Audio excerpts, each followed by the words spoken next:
Korban pemerkosaan yang dilakukan seorang anggota Polres Klungkung Jumat pagi menjalani visum di Rumah Sakit Bayangkara Trijatha Polda Bali. Rencananya korban juga akan menjalani pemeriksaan lanjutan oleh penyidik Unit Perlindungan Perempuan dan Anak Direktorat Reserse Kriminal Umum Polda Bali. Sekitar pukul 11 waktu Indonesia Tengah, korban tiba di Rumah Sakit Trijatha Bayangkara Polda Bali. Ia datang untuk menjalani visum dalam. Hasil visum untuk melengkapi berkas pemeriksaan kasus dugaan pemerkosaan yang dilakukan oknum anggota Polres Klungkung Aibtu K.A. Pemeriksaan visum ini merupakan yang kedua kali.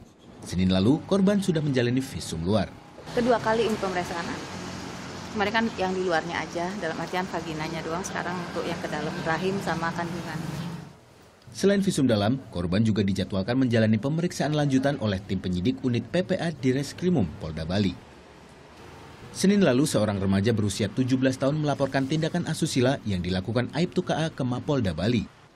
Dari pengakuan korban, pelaku telah memperkosanya sejak korban masih berusia 12 tahun. Saat itu korban bekerja sebagai asisten rumah tangga di rumah pelaku.